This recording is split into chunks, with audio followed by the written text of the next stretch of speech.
میں ایک پڑھا لکھا نوجوان ہوں، نادرا میں جاب کرتا ہوں اور میری نوکری بھی اچھی ہے، لیکن میری بیوی اتنی پڑھی لکھی نہیں، وہ میٹرک پاس ہے اور رشتے میں میری کزن بھی لگتی ہے۔ بس بڑوں کی ضد سے ہماری شادی ہو گئی۔ وہ بہت پیاری ہے لیکن مجھے اچھی نہیں لگتی۔ میں چاہتا تھا کوئی پڑھی لکھی، کوئی ماڈرن سی لڑکی میری لائف پارٹنر ہوتی۔ میں اپنی بیوی کو ہر بات پر ڈانٹ دیتا تھا۔ میری بیوی آج تک میرے سامنے اونچی آواز میں نہیں بولی، مگر میں اسے ہمیشہ ان پڑھ اور جاہل کہتا تھا۔ اس سے بہت اگتایا سا رہتا تھا۔ میں نے ایک دن کسی بات پہ اسے دھپڑ مار دیا اور وہ خاموش رہی۔ میں اس کی بےعزتی کر کے آفس چلا گیا۔ جب شام کو واپس گھر آیا تو اس نے میری فیورٹ بریانی بنائی ہوئی تھی۔ ہونا تو یہ چاہیے تھا وہ مجھ پر غصہ کرتی یا انا میں کہتی، باڑ میں جائے جو دھپڑ مارتا ہے، اس کے لیے کیوں میں اتنا کچھ کروں۔ صبح اس کو ذلیل کر کے گیا تھا، وہ ناراض ہو کر میکے چلی جاتی۔ رات کو آیا تو وہ میرے پاس آئی اور آہستہ سے بولی، آپ ہاتھ منہ دھو لیں، میں کھانا لگا دیتی ہوں۔ میرے لیے بیڈ پہ ہی کھانا لے کر آئی۔ میں اس کو دیکھ رہا تھا۔ وہ میرے پاس بیٹھ گئی، مجھے کہنے لگی، آپ کو کتنی بار کہا ہے ہر روز کپڑے چینج کر کے جایا کریں، میں دھو دیا کروں گی۔ آپ کے سب کپڑے میں نے پریس کر کے الماری میں رکھے ہوتے ہیں، آپ کیوں 2 دن ایک ہی ڈریس پہنتے ہیں۔ میں نے کھانا کھایا اور ٹی وی دیکھنے لگا، پھر میرے کاندھے پر سر رکھ لیا۔ کہنے لگی، آپ کیوں مارتے ہیں مجھے، میں بہت شرمندہ ہوتی ہوں جب کچھ ایسا کرتی ہوں جو آپ کو پسند نہیں ہوتا۔ کوشش تو پوری کرتی ہوں آپ کو میری کوئی بات بری نہ لگے۔ میرا ہاتھ اپنے ہاتھ میں لے کر آرام سے بیٹھ گئی۔ اس کا سر میرے کندھے پر تھا۔ مجھے محسوس ہوا وہ رو رہی ہے۔ جب دیکھا تو آنکھیں بند کیے ہوئے، سر میرے کندھے پہ، آنکھوں سے آنسو بہہ رہے تھے۔ میں نے پوچھا، کیا ہوا، کیوں رو رہی ہو؟ میرا بازو زور سے اپنے سینے سے لگا کر بولی، کچھ نہیں، بس مجھے اپنے کندھے پر سر رکھنے دیں۔ میں پھر پوچھتا، بتاؤ نا کیا ہوا؟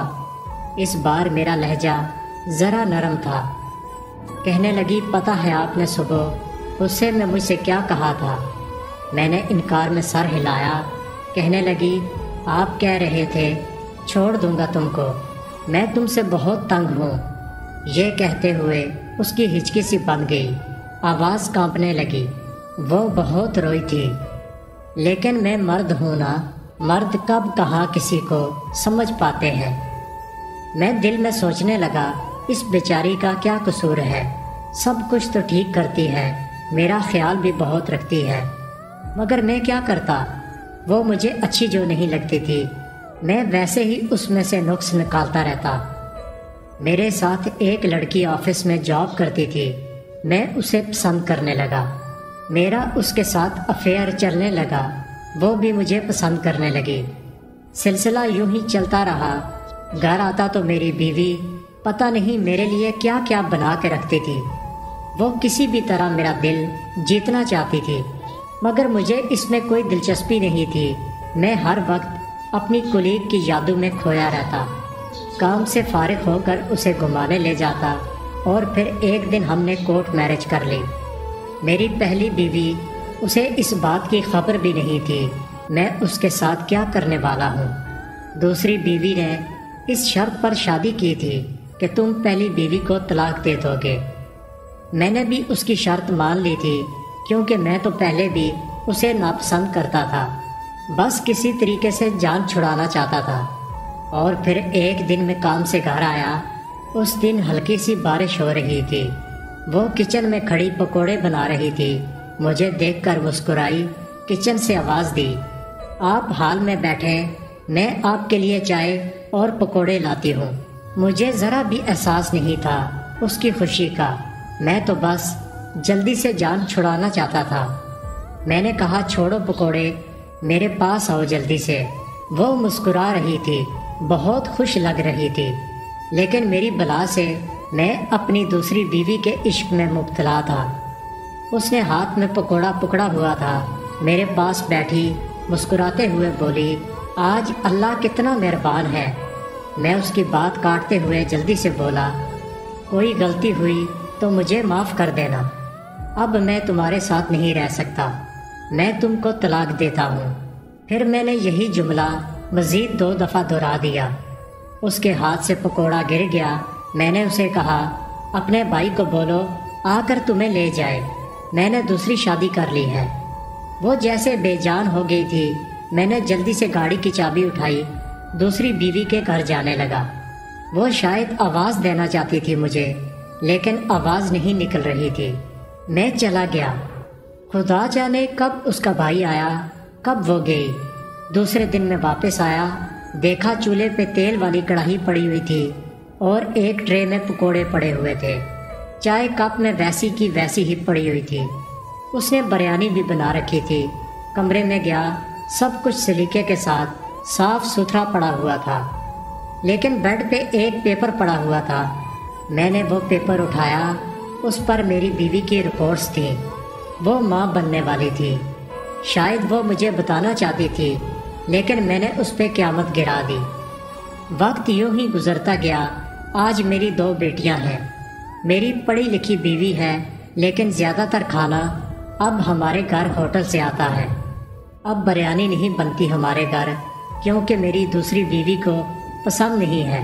پہلے میں ہر روز کپڑے چینج کرتا تھا، اب ایک ڈریس 5 دن پہنتا ہوں۔ میری دوسری بیوی مجھے بات بات پر ڈانٹ دیتی ہے۔ اب میں تنہائی میں بیٹھ کر بہت روتا ہوں۔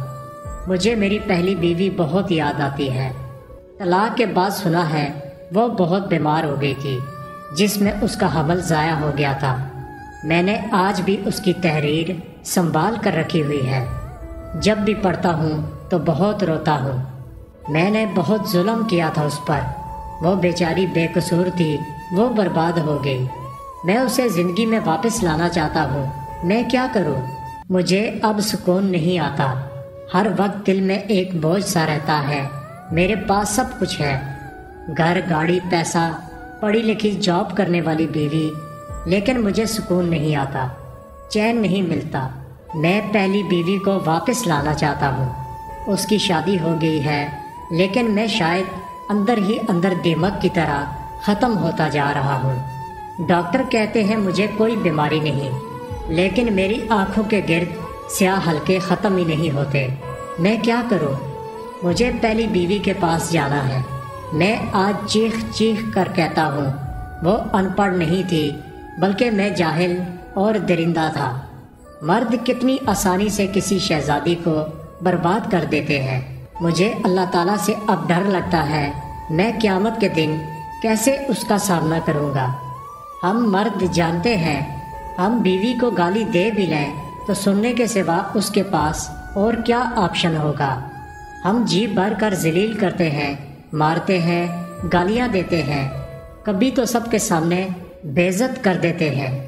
عورت بھی کتنی پاگل ہوتی ہے، وہ کبھی ناراض نہیں ہوتی، نہ واپس گالی دیتی ہے۔ وہ اپنی روٹین کی طرح کھانا بھی بناتی تھی، جھاڑو پونچھا بھی کرتی تھی، تھکتی بھی نہیں تھی، شکوہ بھی نہیں کرتی تھی، اور پھر بھی میں نے اسے طلاق دے کر رسوا کر دیا۔ میری یہ کہانی مجھ جیسے بدبخت مردوں تک پہنچانا، اس سے پہلے کہ کوئی میرے جیسی غلطی کرے، وہ سمجھ جائے